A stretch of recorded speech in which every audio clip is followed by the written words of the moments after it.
Amen. How's everybody doing today? Oh, wow, this is third service. You can tell. We are awake. Well, I'll tell you what, it's a good day. It's a good day, number one, because last time I was outside, it was freezing cold, and that is a good day for a big guy.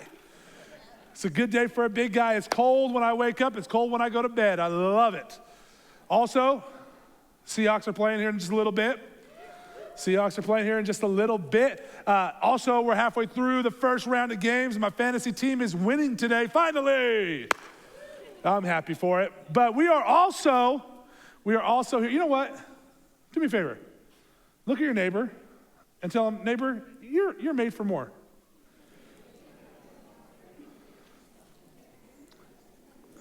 Now, look at the person that you so rudely ignored the first time on the other side and tell them, yeah, you too.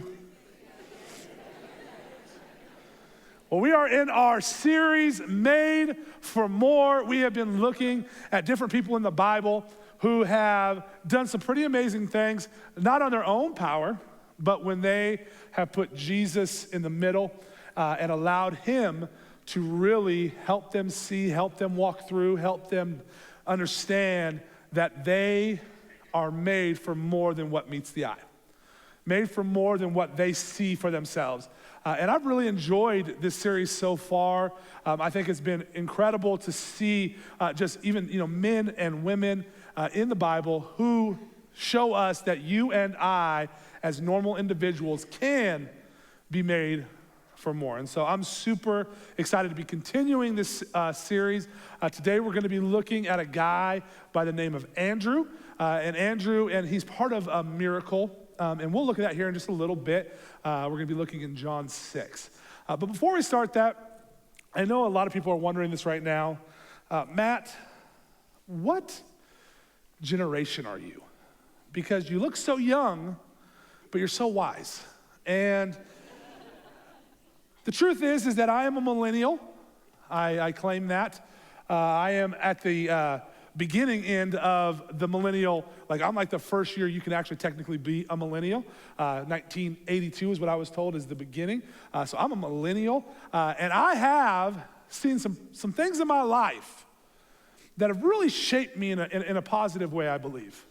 One of the things that has shaped me that I've really got to see kind of a creation to where it's at now is computers. Computers, when I was young, computers, there was the screen was two colors.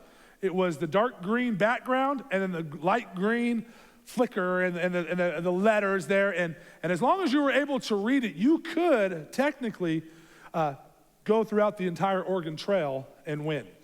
I was always robbed by the thieves, and that was my big thing. Or I would not have enough food, but Oregon Trail, you young people have no clue what I'm talking about, so it's okay.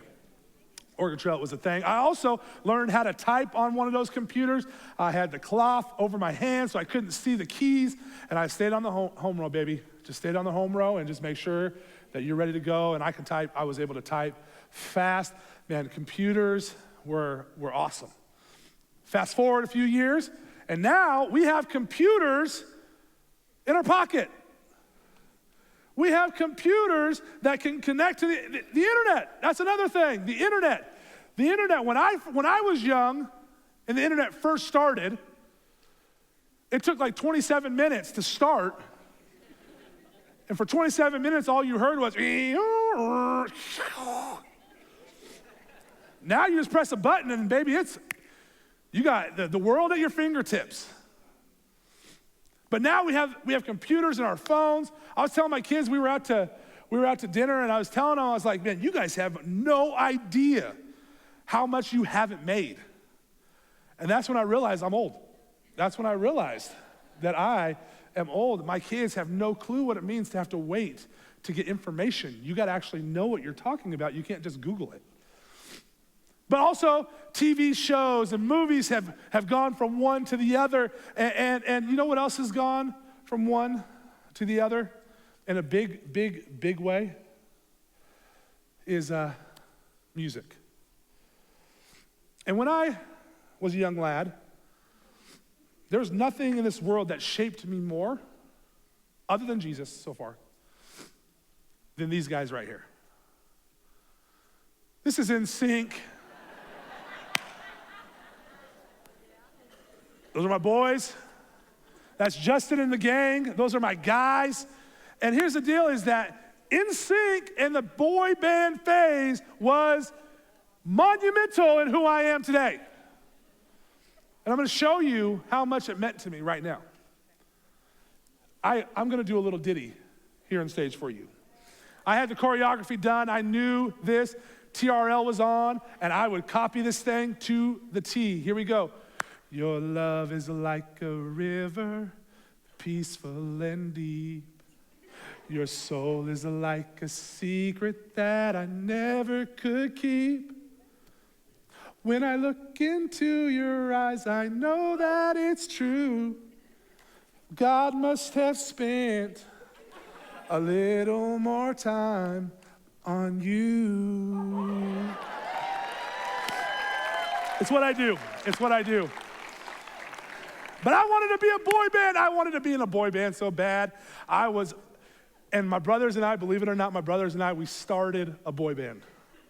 We started a boy band. Our boy band name was MAC, M-A-C, MAC, and here we were. So Matt, Anthony, and Chris was our name, Mac, and obviously Matt goes first, so I was the lead singer. I was the Justin of the group. And we were a group together. We had the bleached hair, we had the baggy pants, we had it all. We could choreograph, we had songs. My brothers didn't even know this, but I had planned a worldwide tour hitting all 7 continents. We were gonna go to London, have tea and scrumpets with the Queen, and then we were gonna fly back to America.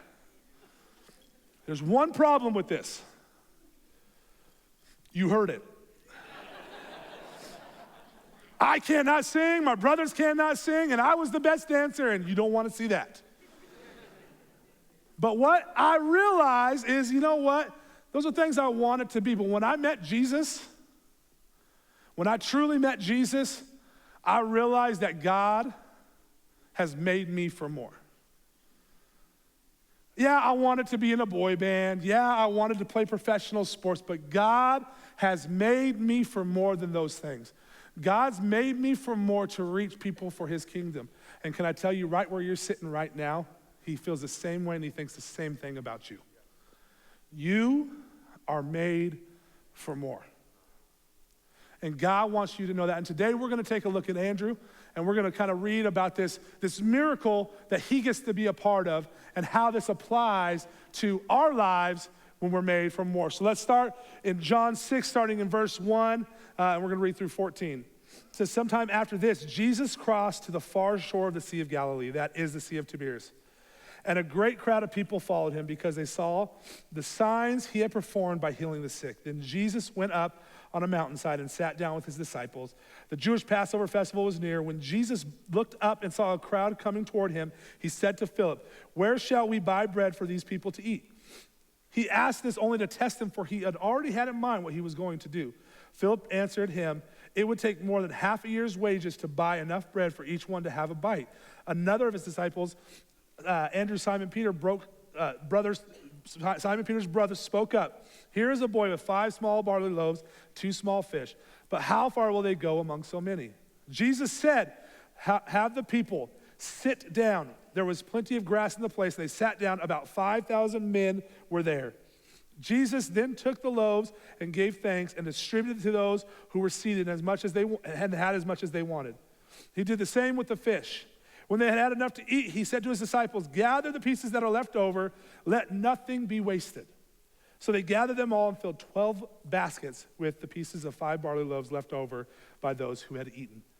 After the people saw the sign Jesus performed, they began to say, "Surely this is the prophet who is to come into the world."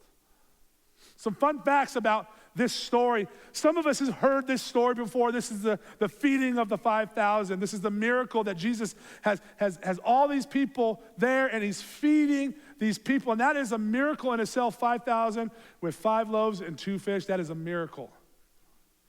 But a fun fact is that it kind of alludes to it there, but the only people, the author, the only thing that he records is the men that are there.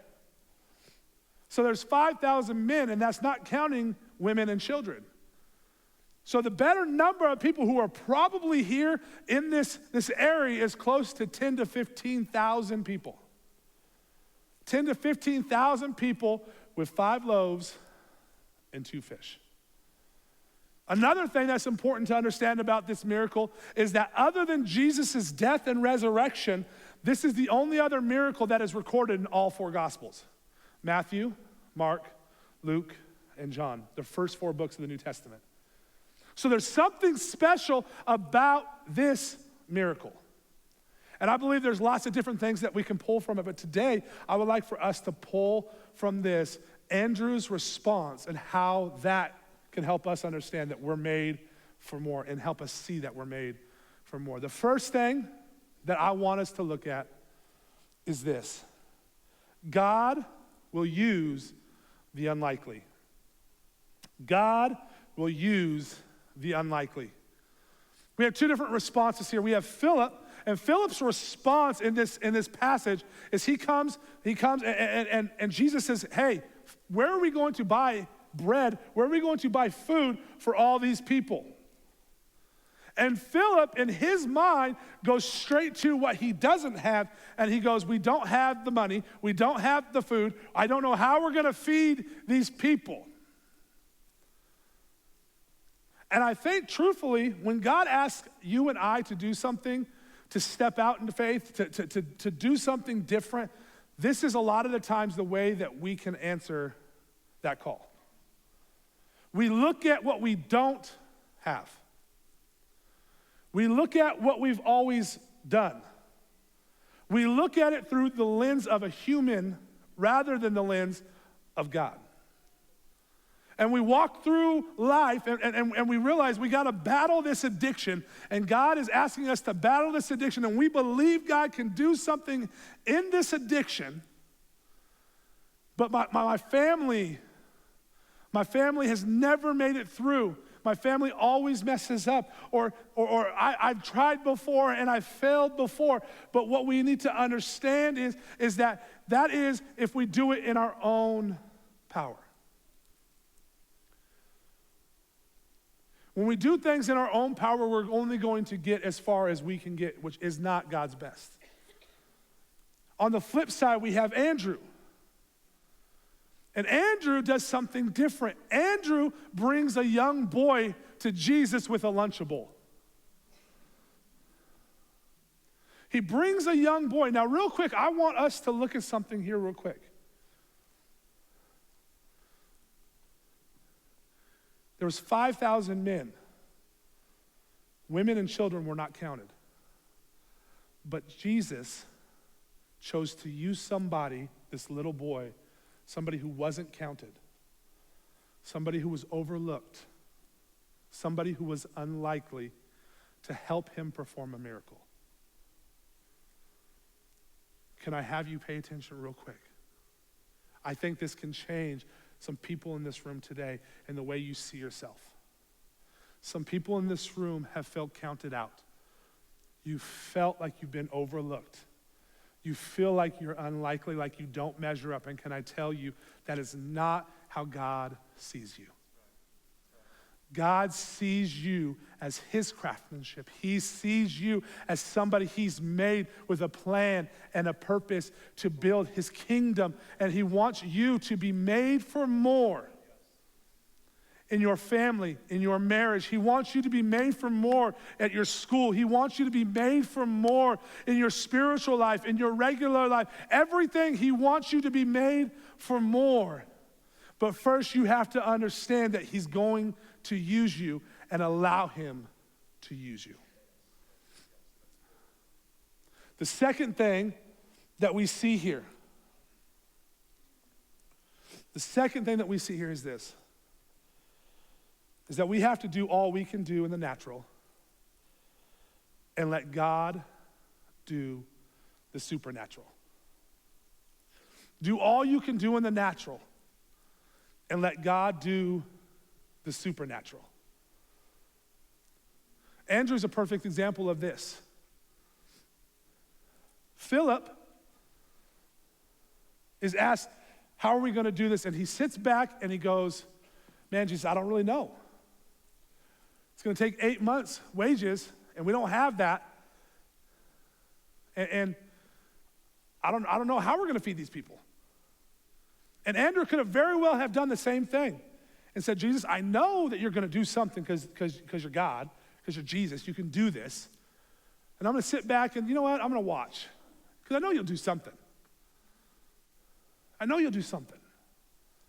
And truthfully, this is how a lot of us see things is God, you're going to do something. I know you're going to do something.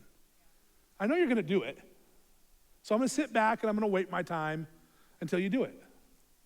That's not how God works. God wants us to do everything in the natural. And here's what we see, is that we see that Andrew doesn't sit there and wait.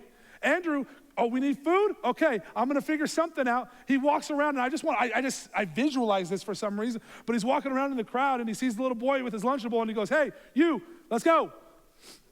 Brings him to Jesus and goes, I don't know if this is gonna help, but this is something. And here's what we have to understand is that Andrew did everything that he could do in the natural. Sometimes it doesn't feel like it doesn't seem like it's gonna be enough. Sometimes it doesn't seem like the right thing. Sometimes it seems like something that's crazy. But if we can do everything in the natural and we can bring it to Jesus, we can allow Jesus to do the supernatural. Jesus took 5 loaves, 2 fish, and fed everybody. Now, in my family, we do not see a lot of multiplication when it comes to food. We see a lot of subtraction. I've not seen this with my eyes. I've not seen this miracle. But here's what I know is that there is miracles in my life. There are things in my life that I have had to do my share, and I've had to do everything I can do in the natural and get it to Jesus and see what he'll do with it. And trust that he has my best in mind. But if I can just get it to him, then I can let him do what only he can do. And here's the truth is that a lot of us, this is how we think like God wants to do a miracle in our life is like, okay, God, I know you want me to step out, but like if you really want me to step out, like God, if you really want me to step out, make that curtain move right there. Make the curtain move. If it moves to the left, that means yes. If it moves to the right, it means no. Or we expect the heavens to open up and for Jesus to come down and for him to tap you on the shoulder and say, this is what I want you to do. But that's not how it works. Jesus wants us to walk it out. He wants us to trust that we do everything we can do. That we do everything we can do. We don't look at what we don't have, but we do look at who we do have. I might not have the money, but I do have a God that provides. I might not have this, but I do have a God who sees it through. I might not have these things, but I have a God who cares about my well-being. And if I can get these two to meet, things can be good. But I got to do everything that I can do to make sure I can get it to Jesus. The third thing that I would like us to look at today from this response that Andrew has is this. God will meet the need and more. God will meet the need and more. Jesus breaks the bread, he blesses it, and they start passing it out. They pass it out, and they finally get to a place where, man, everybody's full. I've had enough. Oh, no more. No more. And then Jesus says, okay, now go get these baskets, and I want you to gather the rest, because we're not leaving anything behind. We're not wasting anything, but let's get everything. And they filled up 12 more baskets from that 5 loaves and those 2 fish. God did a miracle, and he met the need and more. And here's something that I think is important for us to understand, is that God will always meet your need. He will not always meet your want. Let me say that again. God he will always meet your need, but he will not always meet your want. And in our world, it's hard for us to understand the difference. For some of us, we're going, God, I really want this job. I really want this job. If I can get this job, God, then I can do things different. I can spend more time with the kids. I can do more things. I can do this. I can do that. God, please just give me this job. If this job comes, God, I will be a different person and I will do this. But God, I need this job. Give me the job. God, please. And then we get the answer, and the answer is no. God, I thought you loved me. God, why wouldn't you do this for me? I needed that job. I've been here. And I feel like, God, like, why are you making me struggle through all this stuff? Because I want the job, and the job would be good for me. That relationship would be good for me if you would just give me that person. God, everything would be perfect. But what we don't understand is that God is going to meet your need, but he doesn't always meet the want. And sometimes the best answer and the way to meet your need is no. Because right now, all we see is what's in front of us. But God, he had a plan. He knew what he was going to do the entire time. God knows what he's going to do in your life. And your no, 3, 4, 10 years from now, when you actually walk through it, you look back and you go, wow, the no was my need. The no is what saved me from being hurt. The no is what saved me from having to deal with the heartache and the struggle. I spoke to somebody after first service today, and they told me that they had a job that they were in line, like it was all but done. And at the last minute, they pulled it away. And she was hurt, and she was like, And 3 months later, they got rid of that job. They pulled that job completely. She would have been without a job, but God protected her by saying no. Does that mean God always says no? No. God says yes. But we have to be willing to walk it out. We have to be willing to do everything we can do in the natural. Let God be God, and he'll meet the need.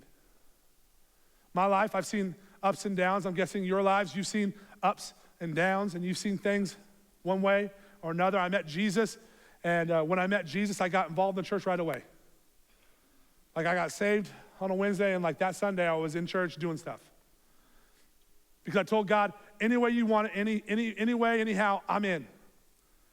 Then I felt a call to ministry, and I'm like, God's called me to be a pastor. I'm going to do this. I'm going to be a pastor, and I'm going to be preaching to people, and I'm going to do all these things.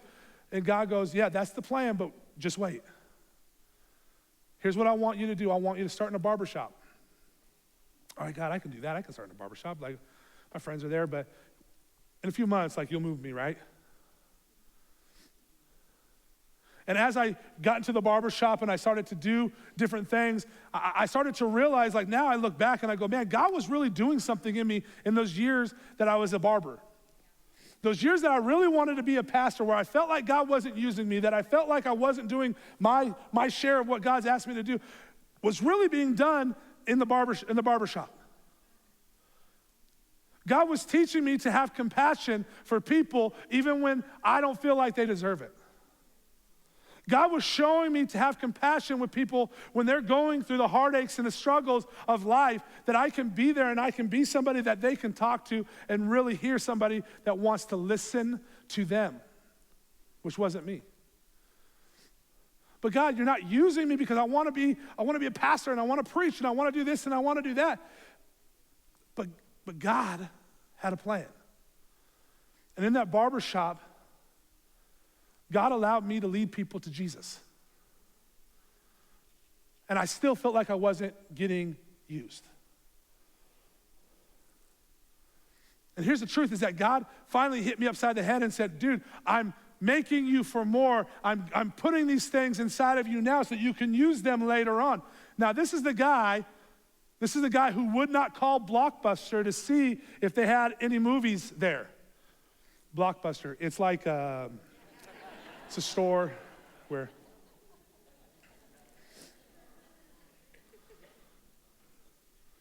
But this person who didn't want to talk to others, didn't want to even talk to the server when they asked what the drink was, this person was willing to sit in a barbershop and talk to you about the issues that you're having in your life, and willing to listen and just be somebody that you can count on.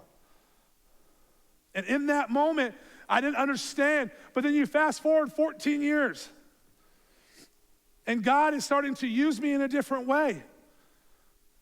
And I'm starting to see that all those things that God was building in me now was to prepare me for where I'm at right now.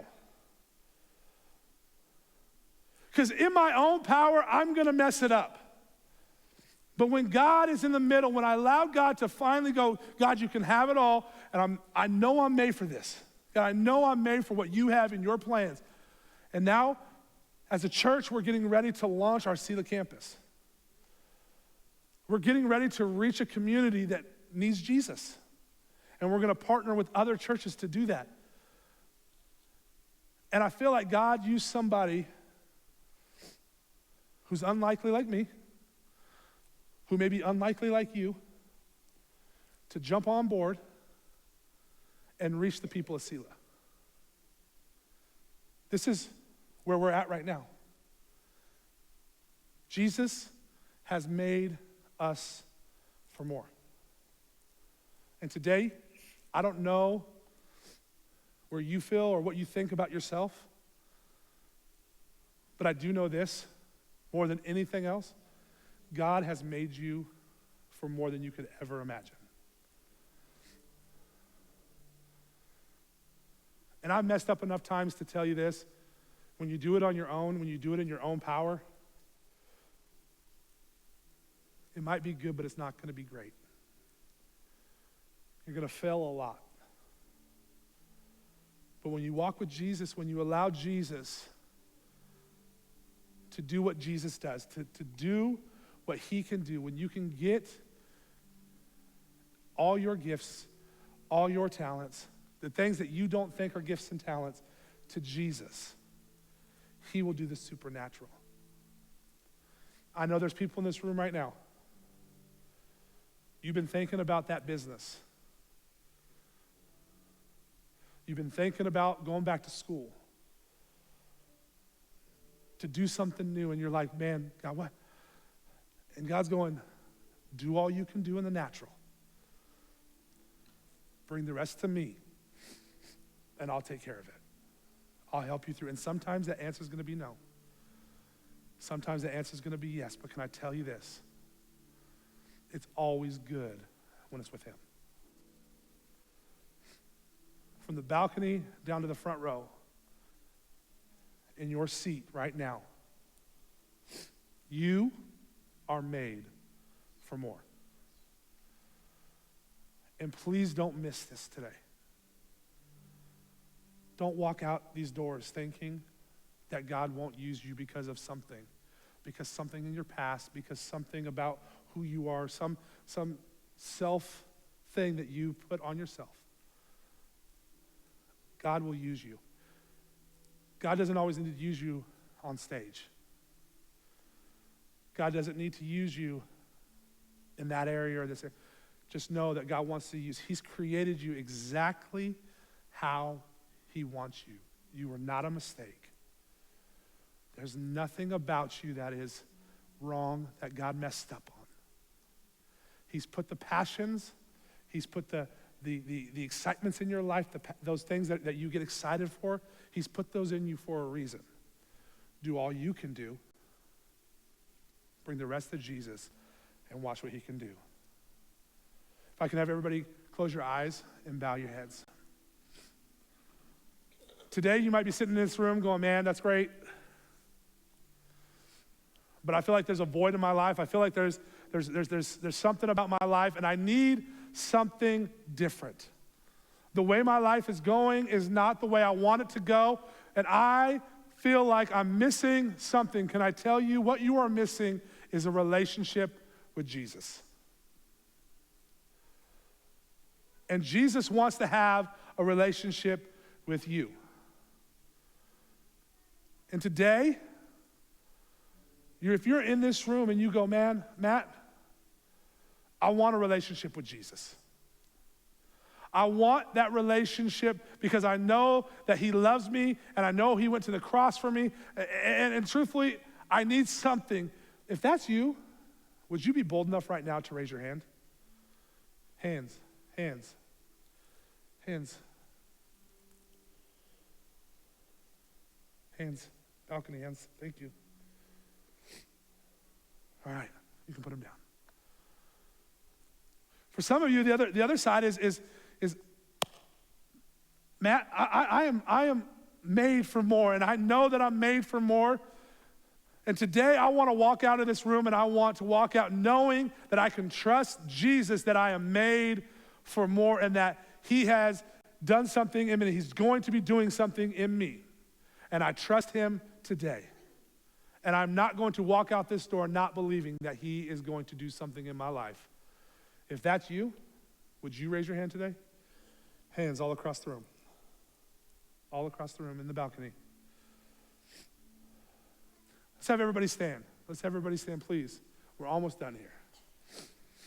For those of you who raise your hand to give your life to Jesus, say, I want a relationship with Jesus. Can I tell you this? That is the best decision you will ever make in your life. That decision will change your eternity. And here's what I want to tell you. Do not let this moment slip. Do not let what happened today slip.